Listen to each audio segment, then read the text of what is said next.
कुछ महीनों से देखा जा रहा है कि ये दिल्ली की जो सुरक्षा व्यवस्था है वो लगभग चौपट हो गई है।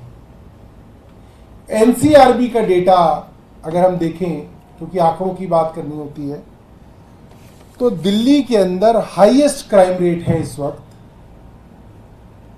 आप कह सकते हैं 1 लाख की आबादी पे दिल्ली में 1832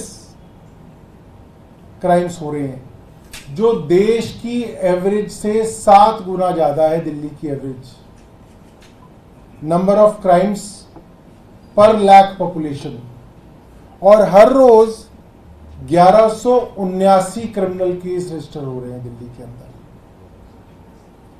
चार्जशीट का जहां तक सवाल है कि अगर मुकदमा दर्ज होता है तो चार्जशीट करके वो मामला कोर्ट में जाता है, मात्र 30% केसेस ही चार्जशीट में जा रहे हैं। इसका मतलब साफ है, जब मुकदमे दर्ज होते हैं आप उनमें इन्वेस्टिगेशन करके कोर्ट तक पहुंचाते ही नहीं है, तो किसी को सजा क्या मिलेगी, किसी को न्याय क्या मिलेगा?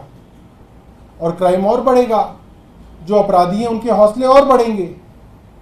ये सीधे सीधे उपराज्यपाल विनय कुमार सक्सेना की इनएफिशिएंसी, इसे हिंदी में निकम्मापन कहते हैं, एक इनएफिशिएंट लेफ्टिनेंट गवर्नर साफ नजर आ रहे हैं कि जो काम उनका है, उनके पास 2 ही काम है, एक पुलिस, एक डीडीए, और पुलिस को उन्होंने चौपट कर दिया।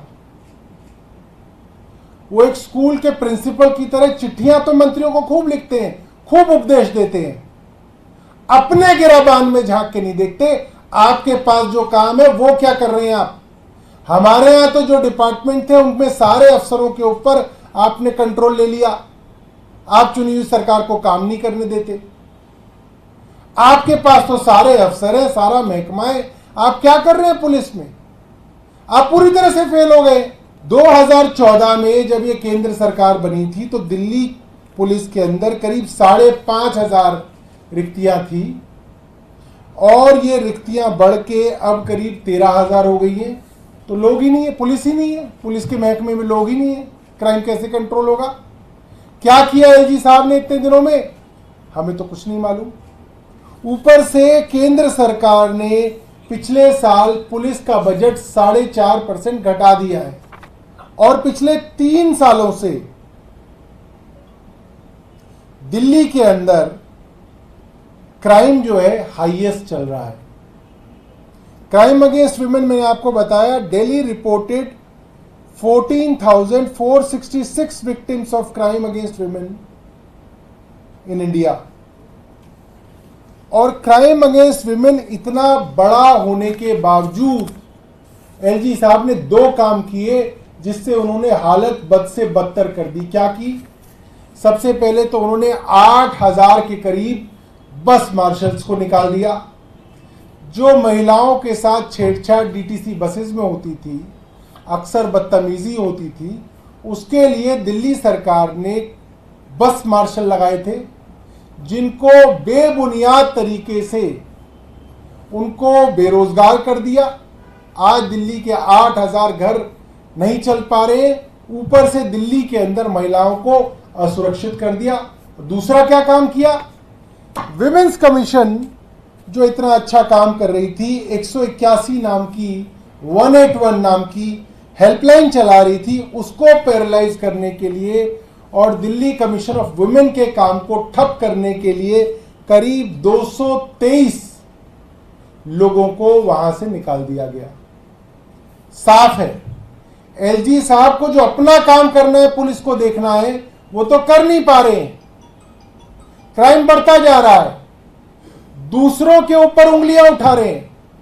भाई आप हमें इतना ज्ञान लिखते हैं चिट्ठी के अंदर, ऐसे करना चाहिए, वैसे करना चाहिए, आपके पास 2 डिपार्टमेंट, आप करके तो दिखाओ।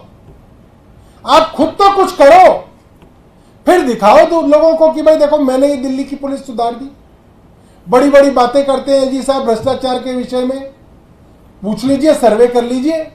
2 साल में दिल्ली पुलिस का भ्रष्टाचार बढ़ा है, जहां रिक्शा वाले से 300 रुपए लेता था पुलिस वाला, अब 500 रुपए ले रहा है। पता कर लो दिल्ली के अंदर। एक्सटॉर्शन बढ़ी है, करप्शन बढ़ी है, क्राइम बढ़ा है, रिक्स्थान बढ़े हैं।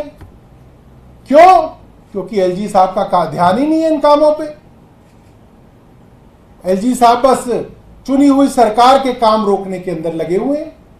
अपना काम कीजिए एलजी साहब, हमारा उनको निवेदन है कि कृपया करके अपना काम करिए और फिर दिखाइए दिल्ली वालों को कि भाई मैं अच्छा काम कर रहा हूं, देखिए मैंने क्राइम में, लॉ एंड ऑर्डर में क्या काम किया। तो ये हमारा उनसे निवेदन है कि वे अपना काम करें और चुनी हुई सरकार के काम के अंदर टांग अड़ाना बंद करें।